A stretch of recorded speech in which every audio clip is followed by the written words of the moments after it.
Hello, Christian dog friends. We are here in a new installment of Christian Dogs to talk about something that is, in a way, a central issue, central not in the local church, not in the church from where I speak, the Archdiocese of Zaragoza, nor that of Huesca, nor that of Aragon, and probably not that of Spain, but indeed is the universal church.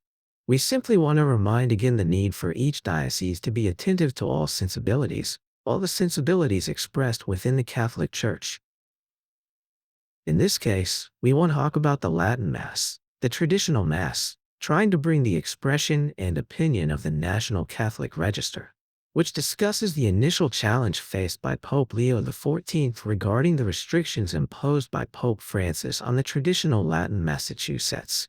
We understand that all parishes should have the possibility of having a Latin Mass if the parish priest and the faithful so desire, or have the possibility of traveling somewhere within one of the dioceses to celebrate this traditional Mass. But what does this article express? Fundamentally, it addresses the impact of the Apostolic Letter Traditionis Custodes from Pope Francis, which limited the celebration of the Mass prior to 1970, and the resistance this decision has generated among cardinals, bishops, and laypeople. At that time, the issue of unity was advocated because it seemed that those who were attached to the traditional Mass were seen by Pope Francis as rejecting Vatican II. Undoubtedly, Pope Leo XIV has many hot topics to defend, not within the Church but against the media, which are ready to remind, as much as they can, that Leo XIV is not exactly a progressive. And that is the only thing that matters in this narrative, in this debate, often within society. However, within the body of the Church, what matters is why there is a demand and request to once again have the possibility of the traditional Latin Mass, or what in the Anglo-Saxon context has been titled as TLM, Traditional Latin Mass. Since the Apostolic Letter Traditionis Custodes, Guardians of Tradition, issued in July 2021, the freedom to celebrate the Mass prior to 1970 has been restricted. The aim, broadly speaking, is to allow only the new Mass.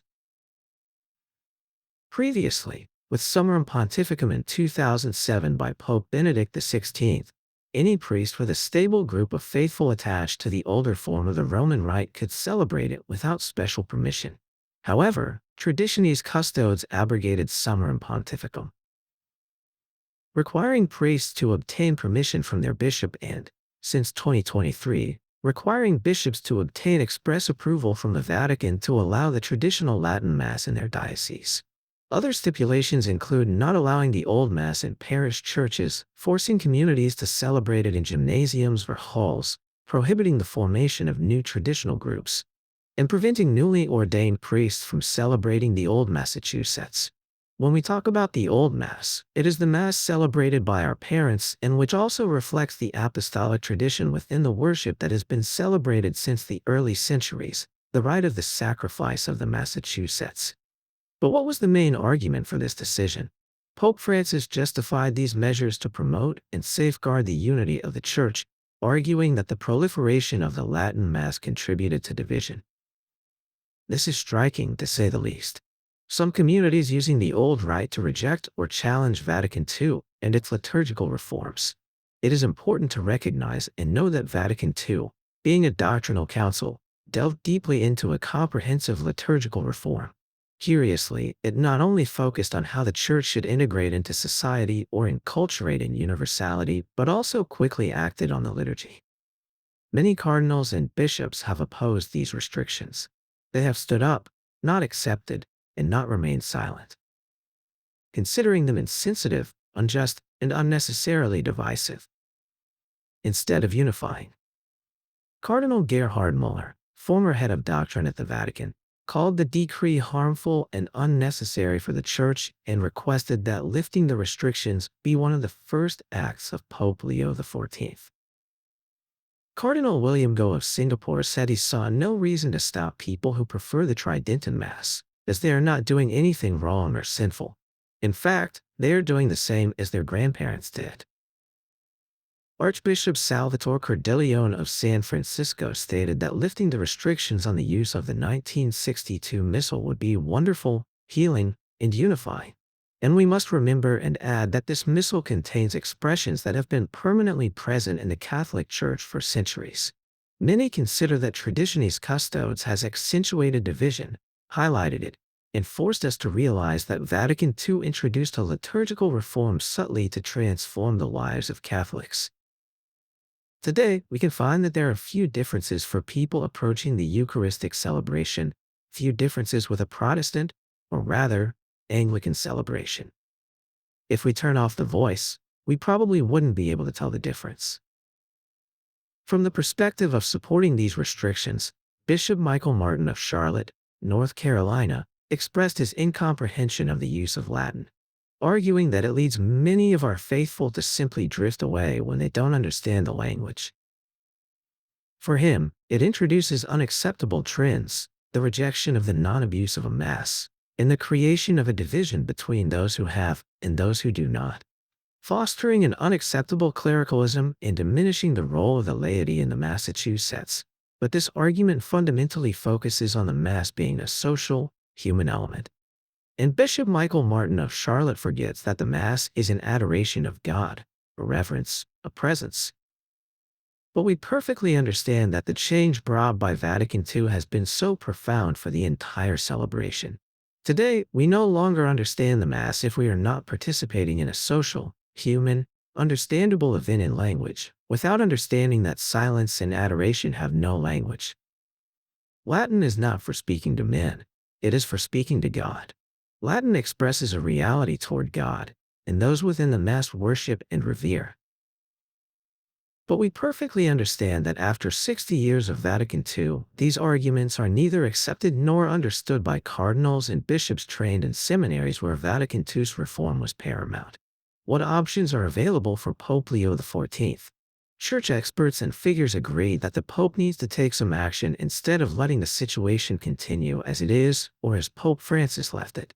An open reversal of Traditionis Custodes, according to expert Peter Kwasniewski, believes the only option is to openly reverse what was decided, and that it would probably be good to return to the situation under Benedict XVI.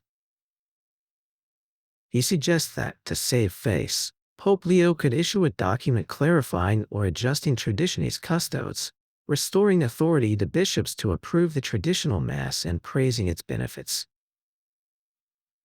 That, evidently, would not offer much possibility because there are so many bishops opposed to the traditional Latin Mass returning that many parishes and dioceses would lack even a single Mass within 60, 70, 80, or 100 kilometers. Catholic writer Amy Wellborn agrees with a possible reversal of Summorum Pontificum, noting that, although it was not perfect, it seemed to be working and could offer a simple statement saying that Traditionis Custodes is no longer useful and that returning to Summorum Pontificum would be a start.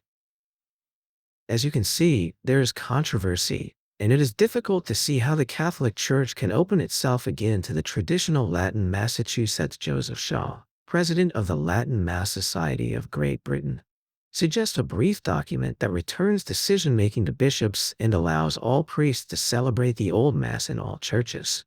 He believes this would relieve much of the pressure on the issue and adapt it to local conditions and parish realities. A gradual detachment can also be observed. For Stuart Chessman, an American expert on the traditional Latin Mass, he does not predict the return of peace to the Church soon, offering a less optimistic opinion because, at its core, there is a covert war of annihilation against traditionalism, and this situation may persist in the long term. Allowing the traditional Latin Mass to take place in the Upper Basilica of St. Peter would be a step forward. Imagine the Mass of our grandparents, our parents, being allowed in the Upper Basilica of St. Peter. Granting apostolic blessing to the popular annual traditional pilgrimage to Chartres in France, showing opposition, and even directly halting restrictions criticized, such as those of Bishop Martin of Charlotte, could be significant. The perspective on unity and the rapprochement that Pope Leo XIV could establish and achieve would be an important issue. For example, Michael Matt, a traditional Catholic commentator well represented on his YouTube channel, trusts that Pope Leo XIV will see that the Latin Mass has been a powerful unifier, not a force of division. He argues that most traditionalist Catholics do not reject Vatican II or believe the new Mass is invalid, but wish to worship God according to the beautiful liturgical birthright of their holiness, as Pope Benedict XVI assured was possible. There are also comments here on the Christian Pearls channel where we have heard Cardinal Sarah talking about where the altar is placed. According to Vatican II, the altar was supposed to be in a non-central position. For years, all churches rushed to move the sacred altar to a side. Now, when we enter a church, the central point is not the sacred part, but the empty altar. The consecration table has been preferred as the central point for moments when there is no one in the church. We have to go looking for where the altar is. Probably sad for many. Pope Leo is fully aware that this liturgical war, as part of the Church's division, has been discussed in terms of the need to rebuild the credibility of a wounded church. But we could ask ourselves, who started the problem?